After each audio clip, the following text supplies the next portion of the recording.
name is Javier Kenzi. I'm from Mistika Mutiara Rasaleh. I'm a member of PMR Mula. Today I want to present about donor darah.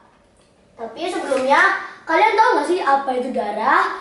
The example like we are scratched by a knife or we are fall down from a bike. That accident will make our skin bleeding.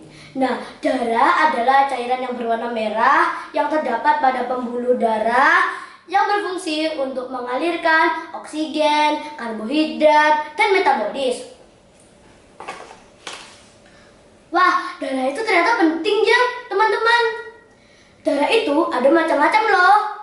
Seorang penemu yang bernama Karl Landsteiner menemukan bahwa golongan darah manusia terbagi menjadi 4. A, B, AB, dan O. Kenapa ya darah manusia itu berbeda-beda? Kan warnanya sama. Golongan darah kita berbeda karena di tubuh kita memiliki yang namanya antigen. Antigen adalah tanda pengenal di dalam tubuh kita bagi sistem kekebalan tubuh yang berfungsi untuk mengetahui adanya zat asing yang ada di tubuh kita. Jika kita memiliki antigen A, maka golongan darah kita adalah A. Jika kita memiliki antigen B, maka golongan darah kita adalah B.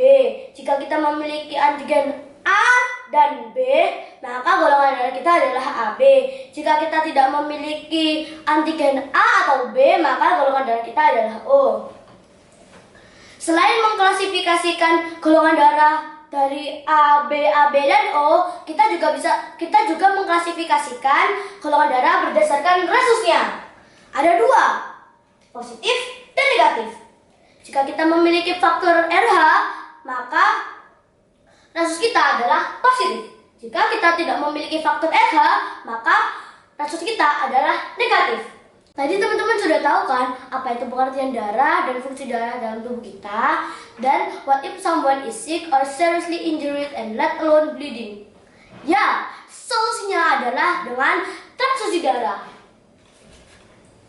Transfusi darah adalah bagian dari penanganan dokter untuk menyelamatkan nyawa pasien yang sedang kekurangan darah atau menderita penyakit tertentu. Darah yang digunakan untuk melakukan transfusi darah adalah darah dari kegiatan donor darah. Donor darah adalah kegiatan pengambilan darah dari seseorang dengan sukarela, dan darah yang diambil dari seseorang itu akan disimpan di bank darah sebagai stok darah untuk transfusi darah. Tujuan dari donor darah adalah giving blood save life, yang artinya adalah kita menyumbangkan darah kita dan komponennya kepada seseorang yang sedang kekurangan darah dengan harapan mereka bisa pulih dan sehat lagi. Kalau kita donor darah kita akan habis dong kak. Tenang aja guys, darah kita gak akan habis kok.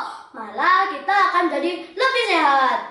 Jadi setelah seseorang mendonorkan darahnya, tubuhnya akan mengganti volume darah dalam waktu 48 jam setelah donor. Nah, sel-sel darah yang sudah hilang akan benar-benar diganti dalam waktu 4-8 minggu. Nah, proses penggantian sel-sel darah yang hilang itu bisa membuat tubuh kita lebih sehat dan membuat tubuh kita bekerja lebih efisien dan produktif. Selain itu juga bisa membuat kita lebih sehat, bisa mengurangi stres, dan juga bisa membuat kita mengurangi resiko serangan jantung. Kalian tahu nggak sih donor darah itu dibagi menjadi 2 loh, yaitu DDS dan DDP. DDS atau donor darah sukarela adalah kita mendonorkan darah kita tanpa melihat siapa yang menerima sumbangan darah kita. Jika DDP atau donor darah pengganti adalah kita mendonorkan darah kita untuk menolong teman atau saudara kita yang sedang sakit dan kekurangan darah. Kalau kita mau menjadi pendonor, syaratnya apa aja ya? Nah, yang pertama, kita harus sehat jasmani dan rohani. Yang kedua, usia kita harus 17 sampai 60 tahun. Yang ketiga, berat badan kita minimal 40 kilogram. Yang keempat, suhu tubuh harus 36-37,5 derajat Celcius. Yang kelima, tekanan darah 160 sistolik dan 70-100 diastolik. Yang keenam, denyut nadi saat pemeriksaan 50-100 kali per menit. Dan yang terakhir, hemoglobin 12 GR atau DL bagi wanita dan 12,5 GR atau DL bagi laki-laki. Sekarang, yuk kita lihat donor dan resipinnya. Jika golongan darah O, bisa mendonorkan darahnya ke semua golongan darah. Jika golongan darah A, bisa mendonorkan darahnya ke golongan darah A dan AB. Jika golongan darah B, bisa mendonorkan darahnya ke golongan AB dan AB. Jika golongan darah AB, hanya bisa mendonorkan darahnya ke golongan darah AB. Nah, sekarang peran PMR Mula. Kalian tahu nggak apa itu peran PMR Mula? Peran PMR Mula adalah sebagai peer leadership, yaitu menjadi contoh bagi teman sebaya dalam keterampilan hidup bersih dan sehat.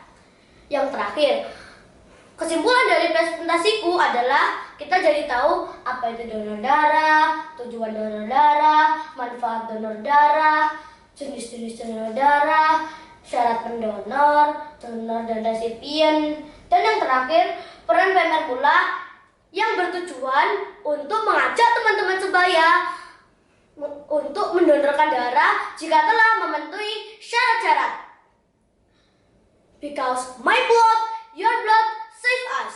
Siang-siang pergi ke kota, tidak lupa membeli alpukat. Demikian presentasi saya, semoga bermanfaat. Wassalamualaikum.